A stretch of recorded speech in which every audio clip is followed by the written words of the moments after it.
So I'm going to talk about this paper, which put out with Steve Avery and Warren Choudhury in October last year.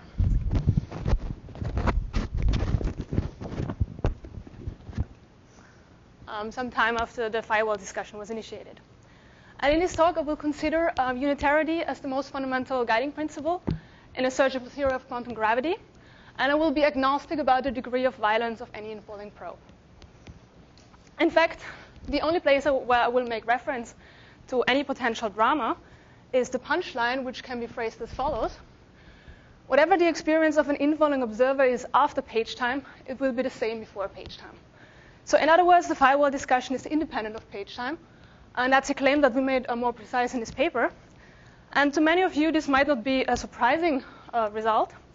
And in fact, more recently, there have been similar results or similar conclusions drawn from similar techniques by Ralph Busso or different techniques from Malov-Projinsky. And some related ideas have been phrased in the context of ADS-CFT even before firewalls.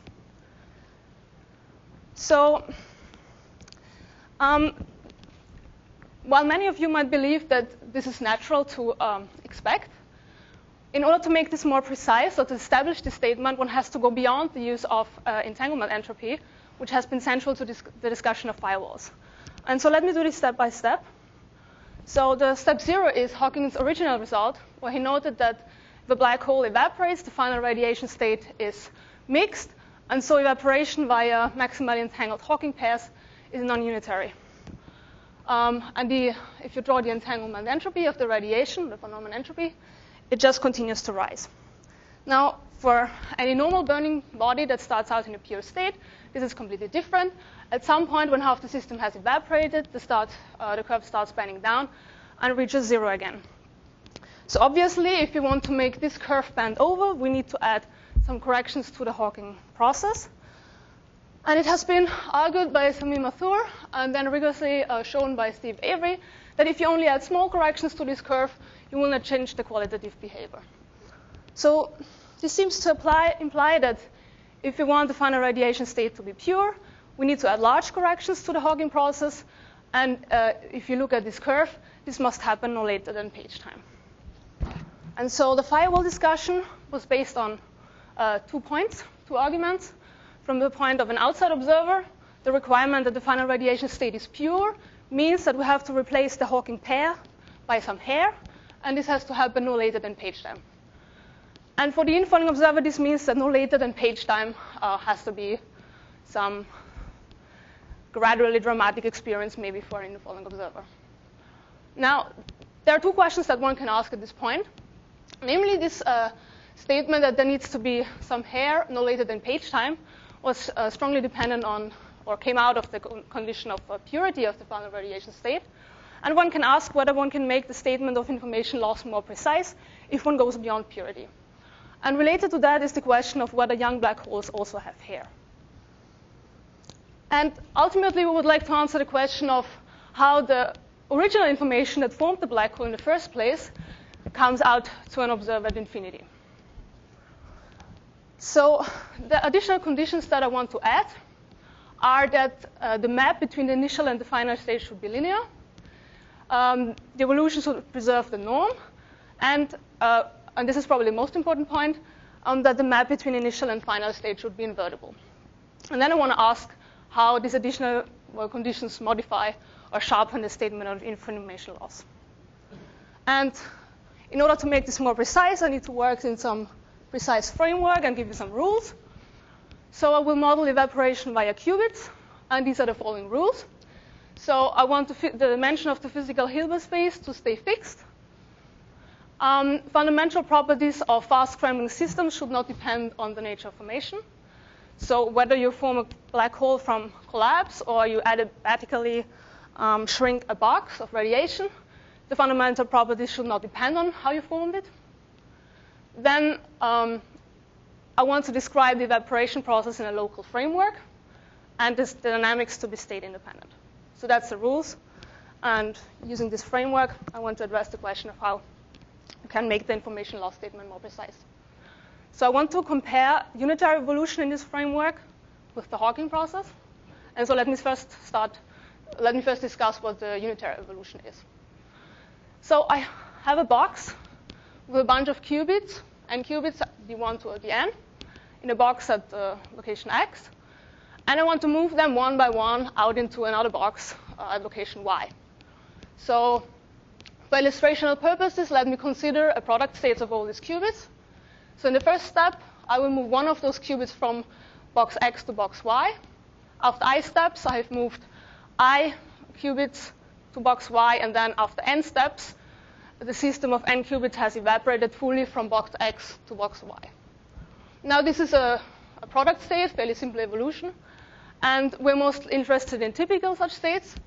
All the d's will be very much entangled with each other, and so the von Neumann entropy of any small subsystem of the full qubit system will be non-vanishing. Now we want to compare this evolution with the Hawking model. So how does this go? So in the Hawking model, you again have a box. This models the black hole interior, where you have n initial states that form the black hole. And this is coupled to another box, which is the environment of the black hole. And the evolution or the evaporation of this black hole happens by creating two qubits at the interface of the two boxes in a particular state. So the von Neumann entropy of this two qubit system is 0. And one of the qubits that you create will just fall into box X, and the other one will fall out into box Y. And so at this point, I have increased the Hilbert space by 2 qubits. But at the end of the day, the black hole is supposed to evaporate. And so any of those C's has to somehow annihilate with the original D's. And so this is the evolution. At each step, you just add the pair to the process, and somehow all the C's should have annihilated with the D's at the end of the day. So in order to compare this model to the original moving bit model, which is unitary, I need to rephrase my moving bit model in a framework where at intermediate steps, I enlarge the Hilbert space in order to compare to the Hawking model. So this evolution, this model incorporates the Hawking model. It incorporates unitary models and anything in between, any grade of non-unitarity. So again, at the interface of these two systems, I will create 2 qubits, C and B. Then there's a transformation that can act on the system and reshuffle whatever the D's and the C's and B's contain. And then 1 qubit will fall into the box, and 1 qubit will fall out in the other box. And so I increase the Hilbert space at each intermediate steps, just like the Hawking process. But then at the end of the day, I want to get back to the physical Hilbert space, where I keep the dimension fixed. And so I need to identify 2 qubits as auxiliary in each step. And then I have to trace them out to get back to the physical Hilbert space. Is there any question at this point? Do you think of that as part of the dynamics or the constraint on the initial state? Or how are you thinking of this identification and tracing? Well, the identification and tracing, yeah. What? Okay, I will be explicit about how to identify those in order to describe either the unitary moving bit model or the Hawking process. But yeah, basically, I mean, it depends on which model you want to describe. So this is an enlarged Hilbert space that describes many different models. And depending on which model you want to describe, you have to identify the corresponding qubits as auxiliary. I will do that in the next slide. Yeah. So let me do this identification of auxiliary qubits and tracing out explicitly for the moving bit model. So again, I start with this product state, which contains n qubits at location x. And in the first step, I want 1 qubit to come out. And the qubit that comes out, I will call B. So in the first step, I'm in a box Y, and there's 1 qubit B that comes out of box X, or from the interface between box X and Y. And you can, if this is the unitary moving bit model, you can understand this as follows. You have 1 qubit, let's take the D1 qubit, where you map the information of this one out into the B that goes into the other box. So I map the information from D to B. But then I have a dummy qubit that remains, which no longer contains any information of the original D because I cannot have quantum cloning. So that means the remaining qubit that previously contained the information of this capital D1 no longer contains any information of capital D1, and this I denote by a small letter. So this qubit is bleached of all information. It is independent of the initial state. That is this. Because I moved the information from here to here, okay? So then I actually want to make contact to the Hawking process. So I need some partner of the B. I need to identify one outcoming qubit and one newly infalling qubit and compare it to the Hawking pair. So then I just add by hand this qubit C, which since it did not depend on the initial state, is also denoted by a small letter. It is also in a fiducial state. It doesn't contain any information of the initial state because I just put it by hand.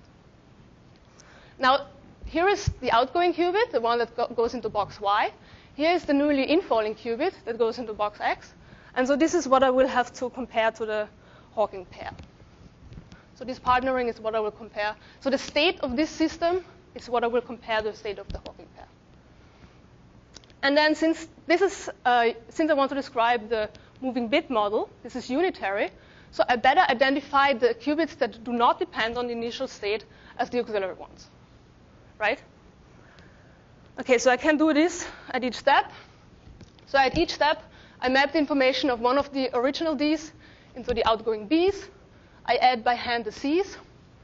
And I must be careful and always bleach the qubits that no longer contain any information of the initial state.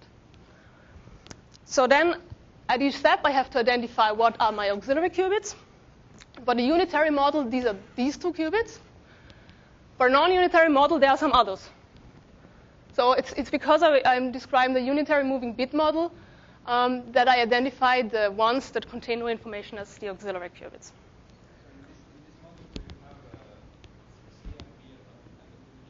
No, at this point, I just want to rewrite the moving bit model, which is unitary, in a framework where it looks as if I have a pairing of two qubits. They're not entangled, no. In fact, in this evolution, because I just started with the product state, everybody's in product state. But I will come to typical states in a moment. So at this point, I'll just identify which are the degrees of freedom that I have to compare with the Hawking pair. Okay, so now I identified all the small letters with auxiliary qubits, and I have to trace them out to get back to the physical Hilbert space. So let me just, in the first step, put them all to the same value. This phi is independent of the initial state. That can be some 0, or I don't know, something that you define before you do the evolution. So all of these phi's contain no information of the initial state. I trace them out, and I end up with a system that after n steps has evaporated qubits into box Y. And if I want to identify this with my original moving bit model where all the bits D moved to box Y, I have to identify the Bs with the Ds.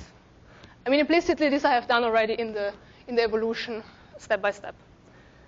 So I have to identify the Bs with the Ds, and then I'm just back to the moving bit model.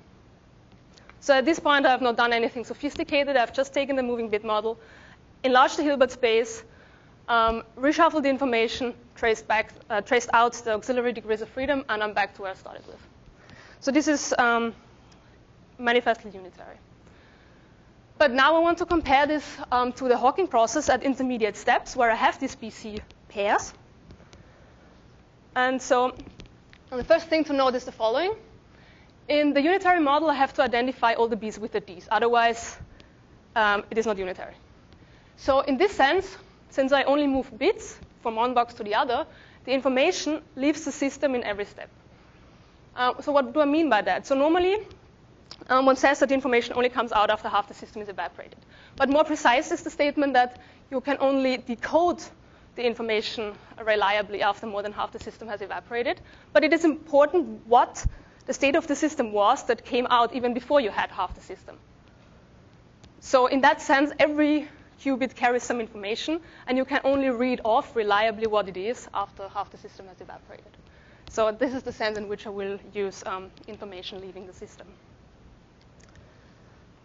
So I showed you the evolution of a product state. Nothing was entangled, so all the subsystems were pure. And so in particular, this pairing of B and C was, the entanglement entropy was 0. But in a typical state, this is not so. So I showed you in this unitary moving bit model evolution that I put a C by hand at every step. The C didn't contain any information. And so if I want to compute the von Neumann entropy of the BC system, this just amounts to computing the von Neumann entropy of the B systems alone. And since I have to identify the B's with the D's, because the evolution should be unitary, I can just compute the von Neumann entropy in one of those subsystems. And in a typical state, any of those subsystems are very much entangled with all the other subsystems. And so the von Neumann entropy of this fictitious pair is non-zero at every step. Now, comparing this to the Hawking process, the pair, the von Neumann entropy of the pair is always 0. And moreover, I showed you the identification of auxiliary degrees of freedom in the unitary moving bit model. And you see that the auxiliary degrees of freedom never contain any information. Otherwise, this would not be a unitary evolution, because I trace out the auxiliary degrees of freedom.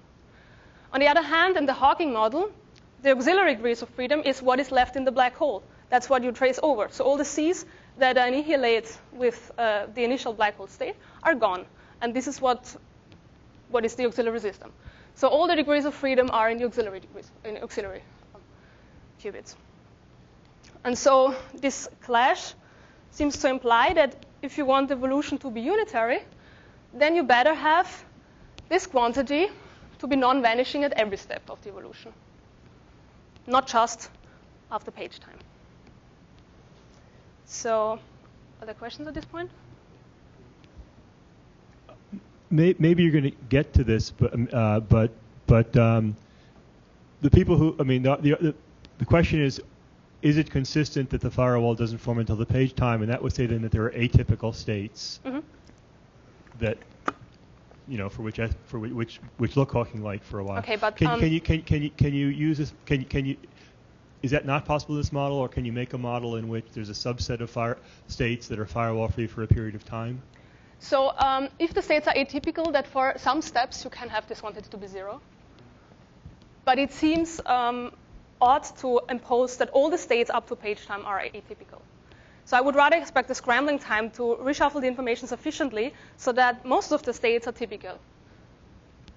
And if you have some that are, at some steps have this property, fine, but it should not be all the way up to page time. And moreover, while for atypical states this quantity is 0, the system is not independent of the initial state. Whereas for the Hawking process, not only is this quantity 0, but the BC was just created out of the vacuum and had no information of the initial state.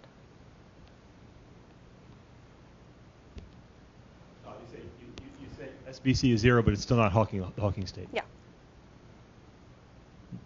I mean, it's a pure state, but you can have atypical states in radiation where part of the system is pure, but still it's not the state is not independent of the initial one. If you just look at entanglement properties, you won't see that. I mean, it will make no difference whether this is 0 or this is 0. It will be the same. But if you want the evolution to be invertible, it makes a difference what the state of the system is. So let me illustrate this by an example where I do have a pure evolution. So I do have the growth of entanglement up to page time, and then I have this turnover and go back to 0 entanglement entropy or von Neumann entropy. So this is the model where I allow the first half of the evaporation to be modeled by a Hawking's process. So I just create Hawking pairs where the unheaded guys are the radiation qubits and the headed guys are the black hole qubits. So this one will fall into the black hole. And then for the second half of the evolution, I will just act with the moving bit operator. So this is just moving bits out. And in particular, it will move out the information of the newly infalling qubit from the Hawking pair. So in the first half, I will model with this. I have newly infalling qubits, 0 hat and 1 hat. And in the next evolution, in the next half evolution, I will map out these qubits. Question? Mm-hmm. So you're moving out the qubit that just fell in, but also if you want the entropy to go down, you've got to move out sort of earlier qubits that fell in. Let me show you the model. The same. Okay. Okay. So let's just take 4 qubits. That is the initial black hole state, so that's what's inside the black hole. And then at the first step, I just add the Hawking pair in a product, right? At the second step, we will add another Hawking pair. So I will add it here and here. So that creates these 4 states here. And then in the second half, I will move out the information of these newly created headed qubits. So for example, these 2 headed qubits will be moved out to become these unheaded qubits. So the information of these qubits will move here, or the information of these 2 headed qubits will move here, out in the outside radiation, right? And then at the end of the evaporation, so for 4 qubits, there's only 4 steps. After 4 steps, the system has evaporated because all the infalling qubits, or these guys, those were the infalling Cs, have somehow annihilated with the original black hole qubits. And so at the end of the day, after 4 steps, this system has evaporated. These are my auxiliary degrees of freedom. And this is the radiation. This is what I measure after the system has evaporated. And you see that the radiation is in a direct product with the auxiliary system. So just to try to understand, so I had a kind of simple model like this where you had to sort of for each step move 2 bits out to make up for the growth of entanglement. Is this somehow the same thing? Or, no, I think, are you talking about, I mean, you want to have the Hawking process also for the next half, right? Well, no, it was a modification of the Hawking process. Okay.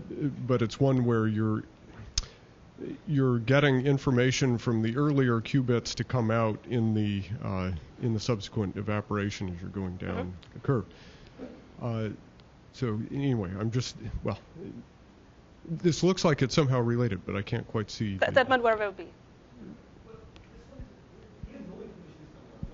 Yeah, you took away my punchline. It never builds up entanglement. Well. So, yeah, so I mean, I could do it differently and change the index here so to act on the original black hole qubits. That's a possibility. But let me first do it by just mapping out the information of the newly infalling qubits, because this will give a sharp statement. Okay. And then let me modify it. Okay. So if I create Hawking pairs in the first half, and then take the information of the newly created infalling particles and move them out in the radiation, then the final radiation state is a product of the final state is a product of the radiation state and the original and the black hole state, which is auxiliary. I have to trace it out, and then I'm only left with this, and this is completely unentangled. I mean, it's in a direct product with what I have to trace out, and so the final radiation state is pure, but it's completely independent of the initial state because it does not contain any information of those 4 qubits that I started with. So this is the sharp statement that you can have an evolution where the final state is pure, but no information whatsoever has ever left the system. Now you can say, okay, let me not act on these headed qubits, but let me act on the ones that on the initial black hole qubits. But you see here, I only have 2 qubits that I can act on. So I can, at most, map out the information of 2 qubits of the initial state. There will always be some qubits that are lost. And the reason is I allowed for the first half to have the Hawking process. But if I have a state of n qubits, I have only n steps to evaporate them. So if at half the steps, or at least even at 1 step, I allowed Hawking process and nothing else, I will lose the information of that qubit worth of information.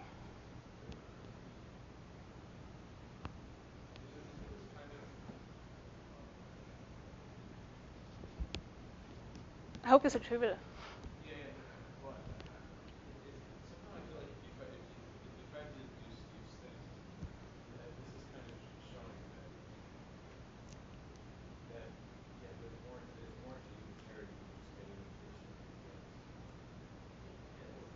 Yeah, exactly. That's the point. That's why I chose this evolution where I have a sharp statement that even if it's pure, you're not at all guaranteed that any information has come out. Well, sorry, there are models where you do have the entanglement transfer out. Okay, and so it's that's so what in that model, so you really do something like the page group. So in that model, What's there would that? be generally some entanglement if you. Sorry.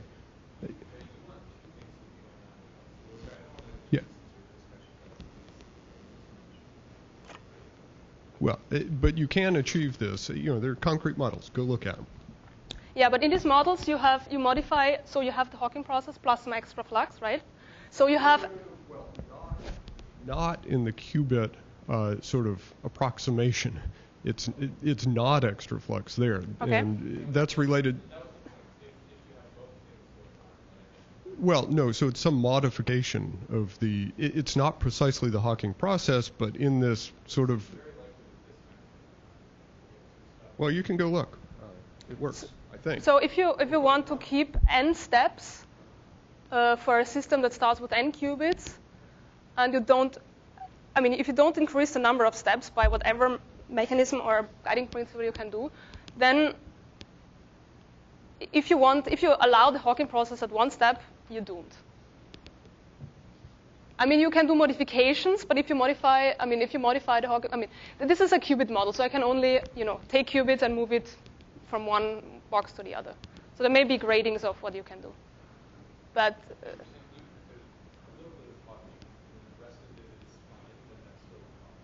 Yeah, if you don't change the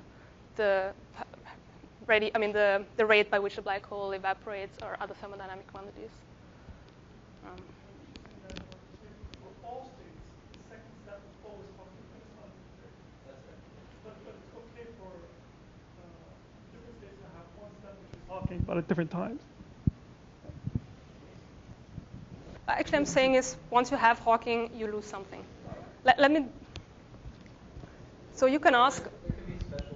Yeah, that's Yeah, okay, but this is not, even if you have special states, and if you say that the initial black hole state, so if you say that a black hole initial state is not special, by which I mean that the dynamics is the same by having a black hole from collapse or having shrinking a box adiabatically, so that every space of the Hilbert space is, so to say, filled out by something.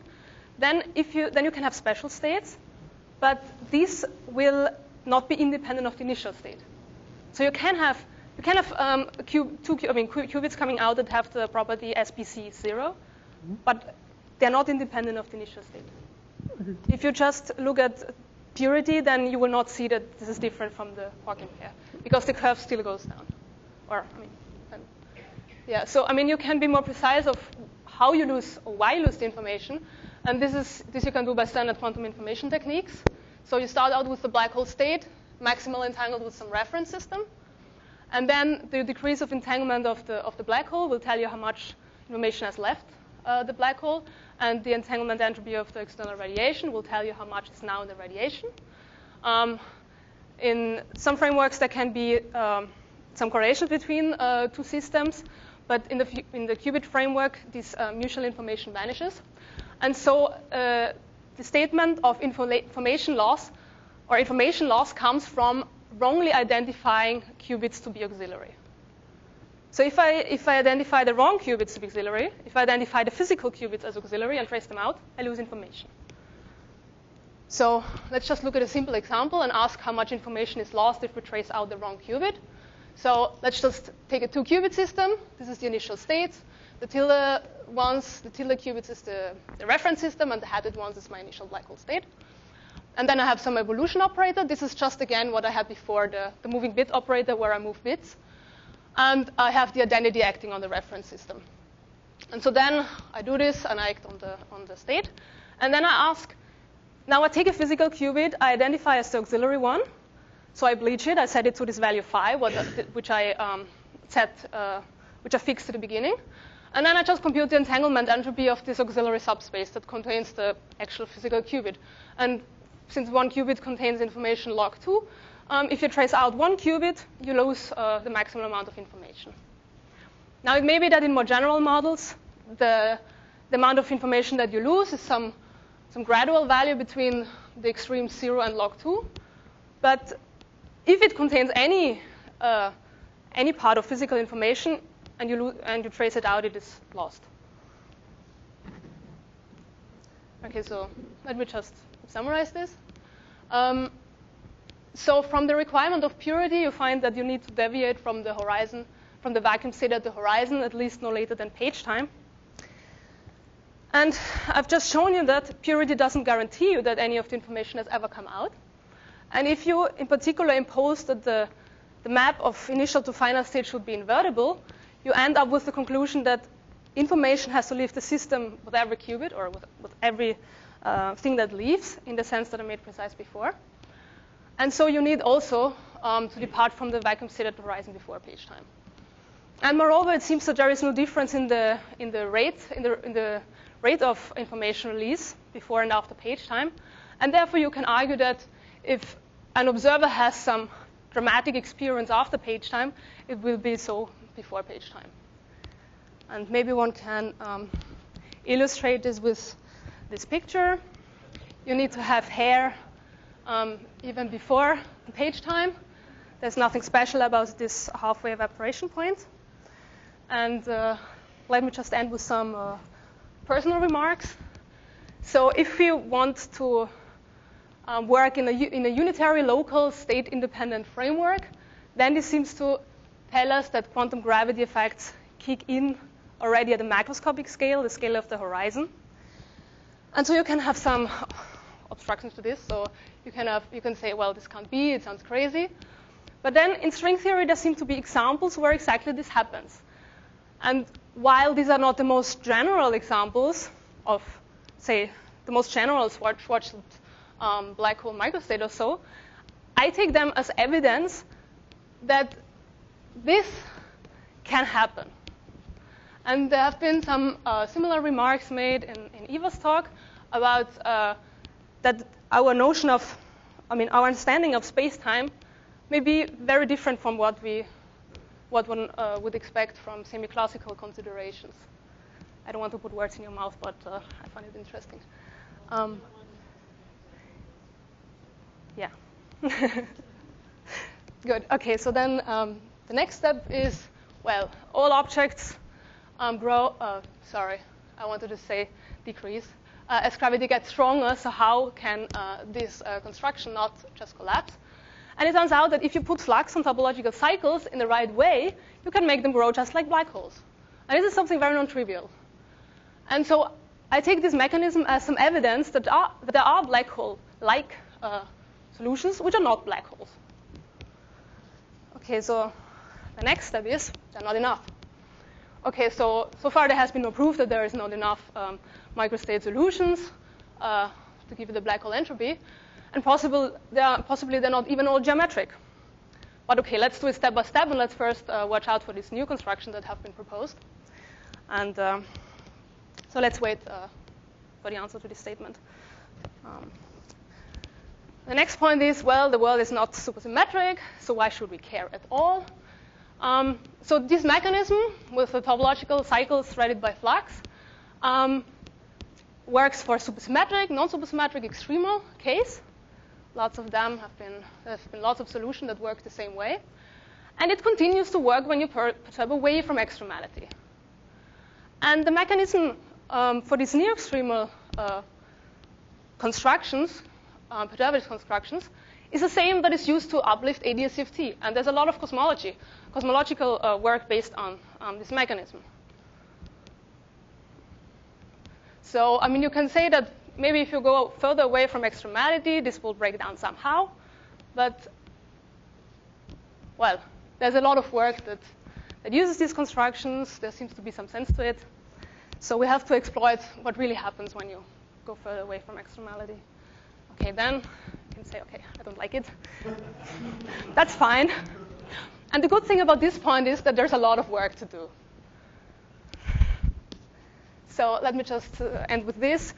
If this is how quantum gravity works, if there's if it kicks in at some macroscopic scale, which we don't expect from general relativity, then this is unexpected, but it's also very interesting because it teaches us something very deep about quantum gravity.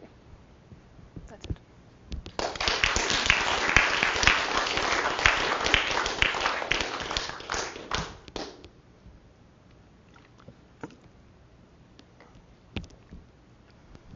One small comment. So I think if you have a unitary, local, and state-independent framework, it sounds like you cannot have quantum gravity kicking at the horizon. So it's...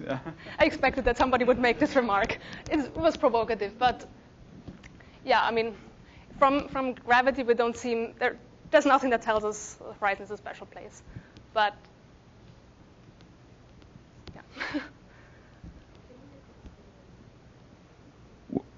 Well, I mean, there is a contradiction with the first things, apparently. But having quantum gravity at the horizon scale is a non-local effect. Somehow from the singularity, something... Yeah, you can phrase it that way if you first draw the black hole spacetime and then say, okay, the singularity moves non-locally to the horizon or everything gets excised in a non-local way. But if you don't start with the black hole in the first place, there's not so much non-locality in the game. If you know the mechanism, how it works, that if a star collapses and becomes something else, if quantum gravity kicks in there, then there's nothing really non-local about it. Except if you want to phrase it in the space-time language using the black hole geometry, then you might be able to rephrase the statement in non-local terms. But well, if there is some funny quantum tunneling between the collapsing black hole and something else, that's somehow non-local, I would say. I would call it. Well, this is just word. Yeah, that seems right. But can I briefly mention the case I had in mind, which I didn't actually mention in the talk? Yeah, I didn't put you together with the rest. Yeah, no, that's fine. Extra. There's this ADS-CMT solution, there are lots of them, which have some fields, some supergravity solution, and if you just analyze those fields, including their perturbations, there would be no instability, and the whole space is smooth, large radius, etc. But if you put brains in and ask what they do, they cause instability. They fly up the throat. It's a pretty trivial example. It doesn't answer black hole questions yet, but it does show that there are situations where, in that sense, the effective field theory description isn't telling us about an actual instability of the system. I think what one really wants to understand is whether the adiabatic theorem really applies in this context, what energy one uses to define it, and it still just seems to me something we can just check concretely. Thanks. One could make a bit model that evades the firewall as long as possible. I'm not sure if it's in this framework. Probably somebody's written this down already, where the rule is just the first two bits on the left become the Hawking bits.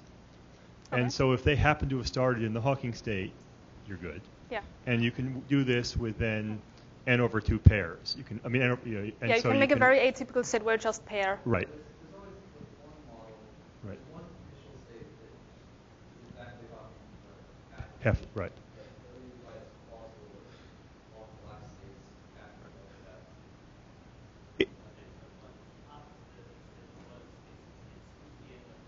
Right. That's still a lot. Right. Well, one state last hit the page. It goes down a factor 2 factor 4 each time because you lose 2 bits. Yeah. So this seems tremendously unnatural from the bit model point of view, but from the old-fashioned model of Einstein, quantum field theory and curved spacetime, this adheres to quantum field theory and curved spacetime as long as possible. And so, if there's some rule that quantum field theory gets tired after the page time, then that would be a reason why this model would actually be the actual dynamics. So whether or not information comes out does not depend at all on on page time.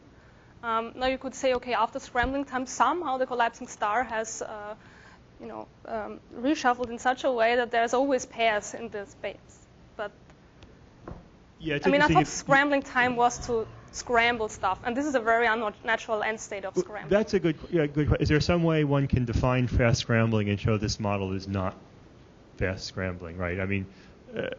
I'm on your side here, of course. I'm trying to, since Lenny's not here, I'm taking his point of view.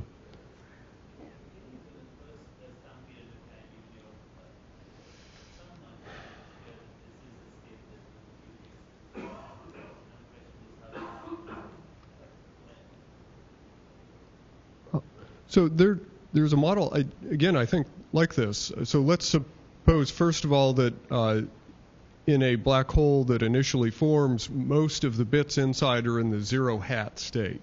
And that makes sense because you can't form a black hole with a huge amount of entropy. And then maybe you have some infalling matter. That might scramble with the other bits. But the number of bits that have been turned into one hats is relatively small. They're very dilute. And then at each step in the evolution, the Hawking evolution, you can have the information transfer out. Again, as Joe, I think, just mentioned, this is this old model I put out some time ago. You can have the information from two inside qubits transfer into the Hawking space that is going out, the Hawking radiation. You actually have a four-dimensional space, so you've got the right dimension. You've got zero hat. You've got the inside qubit and the outside qubit that are just created, and that's a four-dimensional space. So you can have the information transfer into that at each step, and you won't see much information coming out, much modification of the Hawking process until you start hitting the sort of populated qubits inside, and that won't happen until you get close to the page time.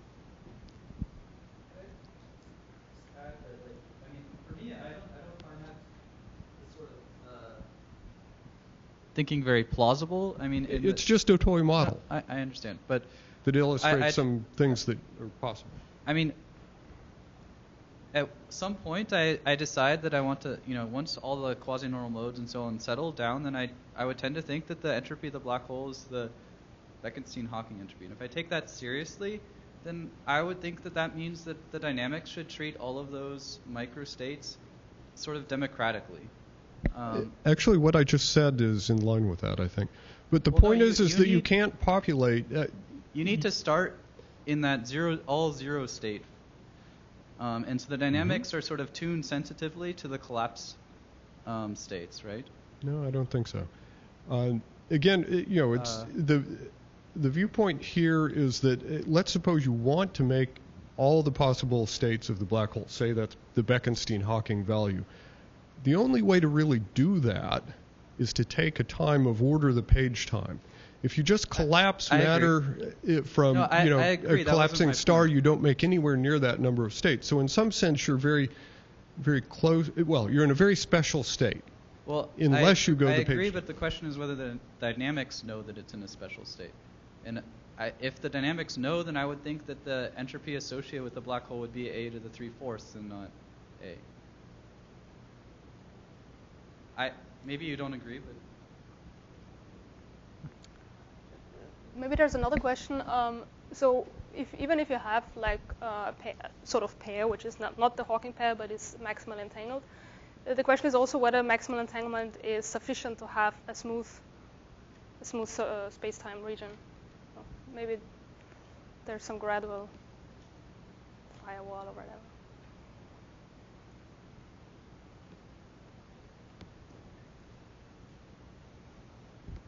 Maybe, somehow I thought the most convincing argument about the scrambling time was just that, the black hole, doesn't really care about the page time, right? That's not some time that the black hole knows about, and it could have come from a much, much larger black hole or a smaller black hole. And we're asking a fairly, we're asking a fairly straightforward question about the black hole. We're just asking, I jump in and, is there, some mode here excited. So it seems like the scrambling time is really the natural time scale for you look at some subsystem and ask whether something weird is going on.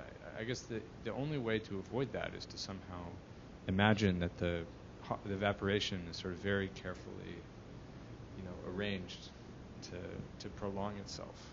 It just why should it? Well, that's a matter of perspective. There is a sense in which the black hole knows about the something like the page time, and here's the question that exhibits that, and the question is, at what point do you populate all of the microstates that are possible of the black hole? And if you go less than the page time, then you're again in a special state.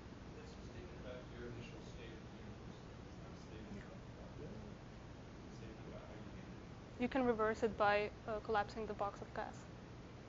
And then the state that you will get, the initial state, will be not a special state. Sorry. Reverse it by... You reverse the Hawking process. Yeah. Well, okay. You mean the entire Hawking process? The entire Hawking process. Okay, but yeah, that takes a time of order of the page time. Yeah. There's the possibility that you form a black hole from reversing the Hawking process. Yes. This will have a generic initial state. And now you have to tell me why the dynamics of this system is completely different from a black hole that forms by collapse.